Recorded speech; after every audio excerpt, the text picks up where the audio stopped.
This is a steal for the Toronto Blue Jays as a new report has dropped surrounding a relief pitcher that not only is perfect for this Toronto Blue Jays team, but in what has been an offseason full of acquisitions, reports, and rumors surrounding their next move, it seems that Ross Atkins is planning something bigger surrounding a lefty relief pitcher. We're going to break down exactly who I'm talking about and discuss what it means going forward. But not only that, we have a ton of spring training updates as the official schedule has released. And we're also going to see Okamoto play in the very first game. I'm going to break down everything you need to know surrounding spring training.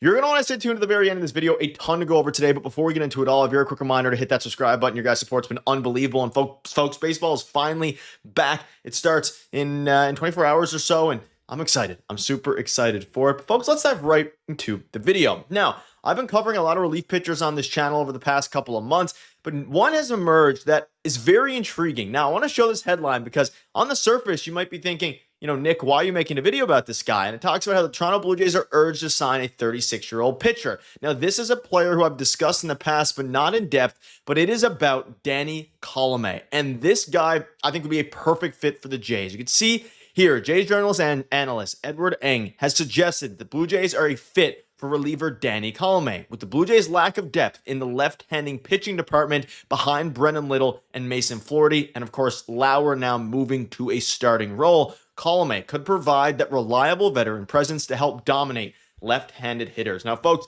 this to me would be a dream signing to close out the offseason and kind of, I guess, as we approach spring training, right? As we even close out spring training, depending when it happens, because he is currently a very intriguing option. He's unsigned, would not cost a lot, and dominates in certain aspects. You can see here, he's held lefties, and you're reading that right, to a 233 average and a 596 OPS for his entire MLB career. And as a result, it should be time for them to make a call. And again, he's not necessarily a household name, though I'm sure a lot of Jays fans, recognize him. He would bring valuable experience. The Jays are trying to win it all. They have a spot open in their bullpen. And Danny Coulombe, to me, makes a ton of sense. Now, again, this would be someone who's a veteran. He does really thrive against lefties. You can see his Savant page. It's a little bit limited for some reason in stats. If someone knows the exact reason behind that, let me know. It says not qualified, even though he pitched, 43 innings last year. But regardless, you can see there on the left, 55 games last year, 2.3 ERA. 33 games the year before, 2.12 ERA. 61 games before, 2.81 ERA. Does not have velocity, which is kind of the downside here. Generates a ton of a swing and miss. Is fantastic against lefties. And you could line him up perfectly to really fill in the role that we hoped that Brendan Little would have, but with more reliability. And you look at the bullpen down in the bottom right corner, outside of Hoffman, Garcia, Rogers, Varland, the rest are kind of wild cards. And in the left-handed department, you have Brendan Little and Mason Flaherty. If you can get a guy like Coulombe to kind of do what Brendan Little does at a bit of a lesser clip in the strikeout department, but is more reliable, that would probably win you a lot of games, right? Having someone where, he's 36 years old, but he's been around forever, part of winning cultures throughout his career.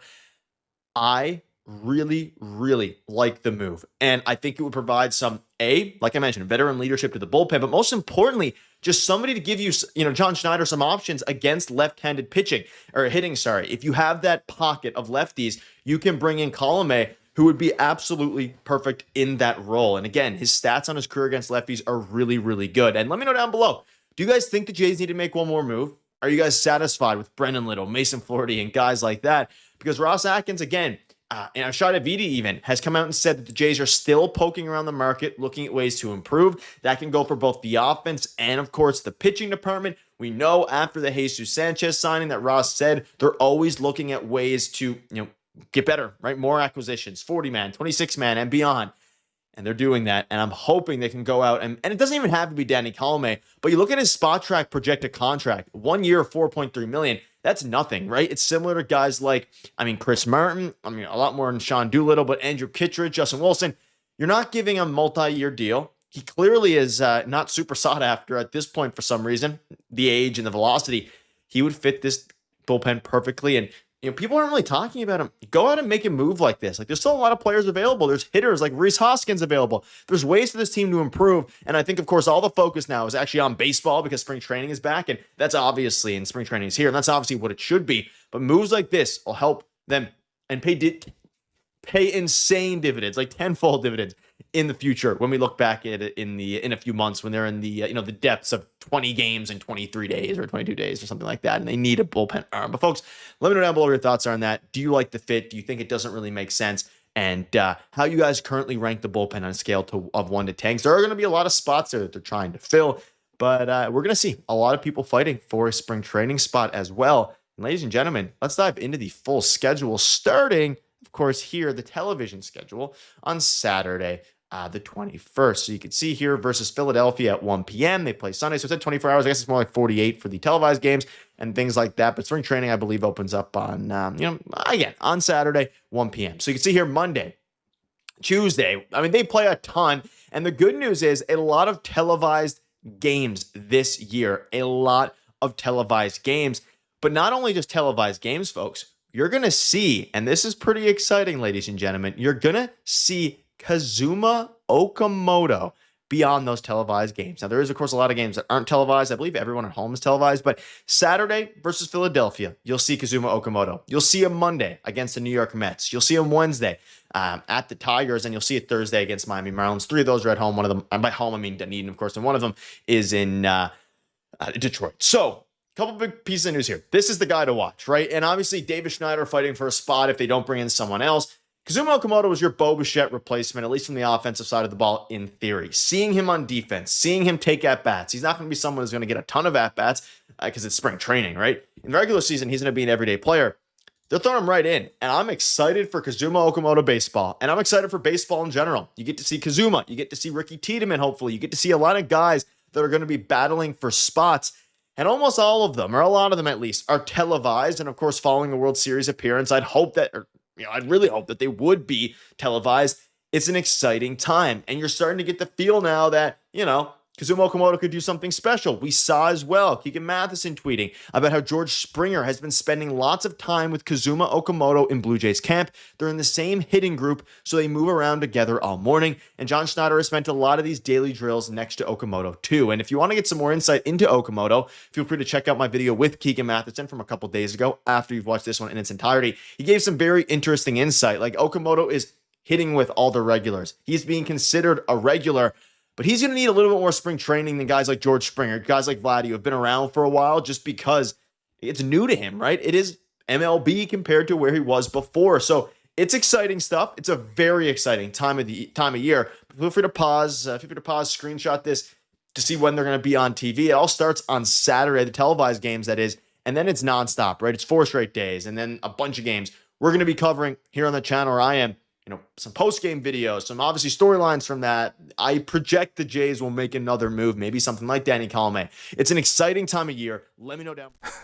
There's a moment every offseason when the noise fades and you can finally hear intention. And I swear this is one of those moments. While most fans are still basking in the comfort of a busy winter, the Toronto Blue Jays are quietly circling a move that feels almost too sensible to be fashionable. And when Ross Atkins starts doing sensible in silence, I start paying very close attention. Because a new report has dropped linking the Jays to a veteran left-handed reliever, and this isn't desperation shopping, this is precision. Ross Atkins doesn't chase names at this stage, he chases leverage. And Danny Coulombe is leverage in human form. 36 years old, yes, but this arm doesn't live on velocity. It lives on angles, deception, and the quiet misery of left-handed hitters who never quite see the ball properly.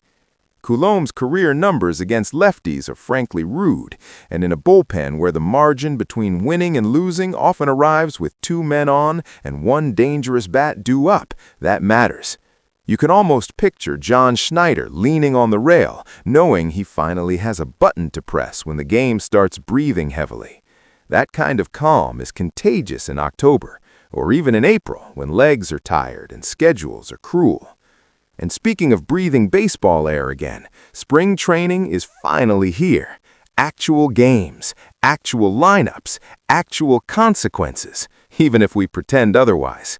The schedule is out, the cameras are mostly on, and yes, we're getting our first real look at Kazuma Okamoto almost immediately. That alone is worth the price of attention.